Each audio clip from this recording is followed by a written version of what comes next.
দুধনৈত প্ৰথমবাৰৰ বাবে গাহৰি বধশাল নিৰ্মাণৰ আধাৰশিলা স্থাপন।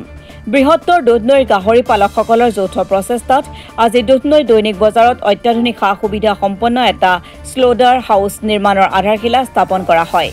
গাহৰি পালকসকলৰ যৌথ প্ৰচেষ্টাত নাবাৰ্ড আৰু গোৱালপাৰা কৃষি বিজ্ঞান কেন্দ্ৰৰ সহযোগিতাত গোৱালপাৰা জিলাত এইটোৱে হ'ব প্ৰথম গাহৰি বধশাল। এই উপলক্ষে আয়োজিত এক অনুষ্ঠানত নাবাৰ্ডৰ CGM লোকেন দাসে নাৰিকল ভাঙি এই গাহৰি বধশালৰ আধাৰশিলা স্থাপন কৰে। প্ৰায় 12 লাখ টকা ব্যয় সাপেক্ষে নিৰ্মাণ হ'বলগীয়া এই বধশালটো সম্পূৰ্ণ হ'বলৈ 2 মাহ সময় লাগিব। অত্যাধুনিক সা সুবিধা সম্পন্ন গাহৰি বধশালটোত বৈজ্ঞানিক পদ্ধতিৰে নিৰোগী গাহৰি কাটিং কৰি গ্ৰাহকৰ বাবে যোগান ধৰিব। ইয়াৰ ফলত গ্ৰাহকে নিৰোগী আৰু স্বাস্থ্যসন্মত গাহৰি মাংস খাব পাৰিব।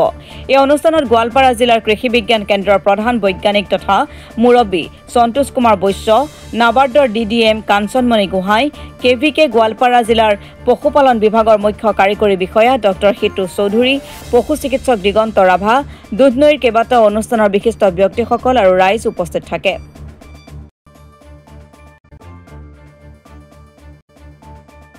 এইটো একচুৱেলি আমি আগৰ পৰাই এটা পৰিকল্পনা আছিলে যে আমাৰ গাহৰি পালকসকলৰ যে আমাৰ এটা মানে ভাল বজাৰ লাগে।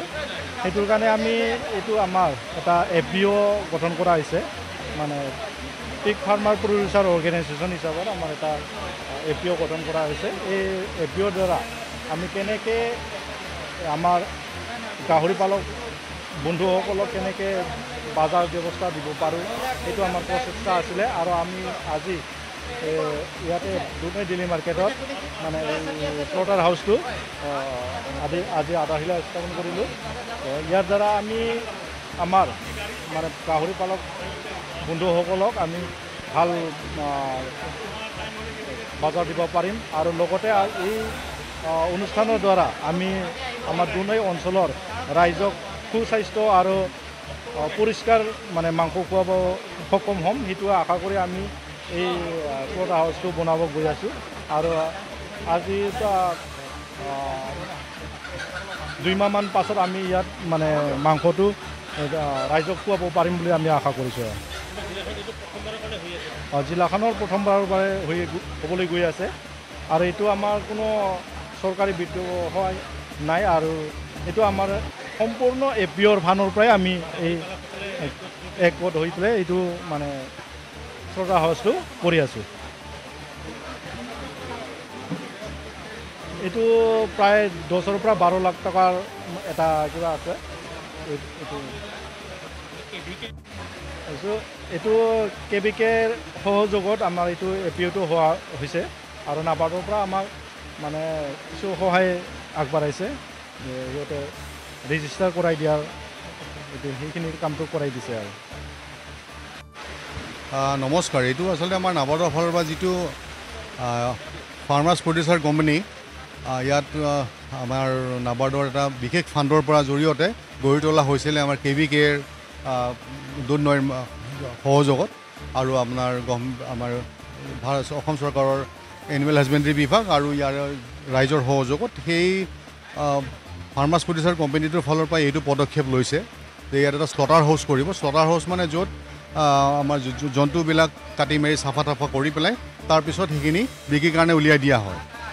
আচলতে কিছুমান নিয়ম মতে স্লটাৰ হাউচত মানে এনিমেলবিলাক স্লটাৰ হাউচত কাটা বা হেৰি কৰা, সেইটোৱে খুব ডাঙৰ কথা, মানে জৰুৰী কথা, যাতে চাফ চিকুণ হৈ থাকে আৰু হাইজেনিক হৈ থাকে। অৰ্থাৎ কোনো ধৰণৰ বীজাণু বা তেনেকুৱাৰ জৰিয়তে মানে ৰাইজৰ প্ৰতি মানে স্বাস্থ্যৰ প্ৰতি যাতে কোনো ধৰণৰ শংকাজনক পৰিস্থিতি নহয়, সেইটো নিশ্চিত কৰিবৰ কাৰণে এনেকুৱা ধৰণৰ পদক্ষেপ লোৱা হয়।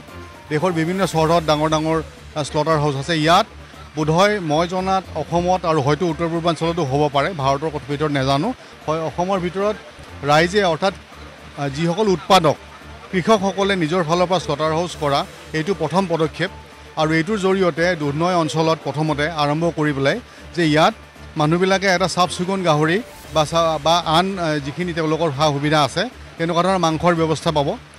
সেই চাফ চিকুণ আৰু ভালদৰে চাফ চাফাই কৰা মাংসখিনি পোৱাৰ ফলত তেওঁলোকৰ নিশ্চয়ভাৱে স্বাস্থ্যৰ প্ৰতি এটা যিটো অসুবিধাজনক পৰিস্থিতি হ'ব পাৰে, ইয়াত যদি বীজাণু কীটাণু লাগে সেইবিলাক নোহোৱাকৈ ভালদৰে মানে খাই পেলাই স্বাস্থ্যৰ কাৰণে অসুবিধা নহ'ব। আৰু এইটোৰ জৰিয়তে যিবিলাক লেতেৰা বাহিৰ হয় সেইবিলাকো হয়তো একেলগ কৰি পেলাই সেই যিখিনি ৱেষ্ট মেনেজমেণ্টখিনি ভালদৰে কৰিব পৰা যাব। ইয়াৰ ফলত এটা নতুনত্ব আহিব আৰু এনেধৰণে হয়তো ক্ৰমান্বয়ে উৎপাদকসকলৰ জৰিয়তে বা উৎপাদকসকলৰ দ্বাৰা অসমত বিভিন্ন জাগাত বিভিন্ন অঞ্চলত মোক কোৱা মতে গোৱালপাৰাত ইতিমধ্যে এনেধৰণৰ চেষ্টা কৰিম বুলি পেলাই আমাৰ দুধনৈ কেভিকে এটা তেওঁলোকৰ ফালৰ পৰা এটা প্লেন কৰিছে, পৰিকল্পনা কৰিছে। ঠিক এইটো ধৰণে হয়তো আৰু স্লটাৰ হাউচ অসমৰ বিভিন্ন জেগাত হ'ব, যিটো ৰাইজৰ বাবে ৰাইজৰ দ্বাৰা আৰু ৰাইজেই চলাব। আৰু এইটোৰ ফলস্বৰূপে এটা আমি বজাৰবিলাকত গ'লে সুন্দৰ পৰিষ্কাৰ পৰিচ্ছন্ন এটা আমি দেখা পাম আৰু স্বাস্থ্যৰ বাবেও এটা ভাল হ'ব। আৰু আমাৰ এই যে ফাৰ্মাৰ্ছ প্ৰডিউচাৰ কমিটি যিটো আছে তেওঁলোকৰো উপাৰ্জন বাঢ়িব আৰু এই প্ৰক্ৰিয়াত কৃষকসকলে মূলতঃ ভাল ধৰণে বিক্ৰী কৰিব পৰাৰ দৰে একত্ৰিত হৈ পেলাই আগবাঢ়ি যোৱাৰ এটা পথত আগবাঢ়িব পাৰিব। সেইকাৰণে এইটো পদক্ষেপ লৈছে নাবাৰ্ডৰ ফালৰ পৰাও এইটো বস্তুটো গঢ়ি তোলাত এটা মানে কনষ্ট্ৰাকশ্যন ইত্যাদি কৰাত আমাৰ প্ৰজেক্টৰ ভিতৰতে এইটো ছাপোৰ্ট কৰা হৈছে। আৰু আশা কৰিছোঁ এনেকুৱা ধৰণে আৰু হয়তো ৰাইজৰ ভালৰ কাৰণে আমি নাবাৰ্ডৰ জৰিয়তে নাবাৰ্ডৰ বিভিন্ন ফাণ্ডৰ বিভিন্ন প্ৰগ্ৰামৰ জৰিয়তে আমি অৰিহণা আগবঢ়াব পাৰিম, যাতে অসমত এটা অৰ্থনৈতিক কৃষিভিত্তিক অৰ্থনৈতিক জাগৰণ হয়।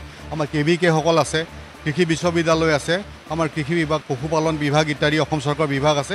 সকলোৱে মিলিজুলি নিশ্চয়কৈ আমি কৃষকসকলৰ অৰ্থনীতিৰ এটা উন্নয়নৰ নতুন জাগৰণৰ সূচনা কৰিব পাৰিম। ধন্যবাদ।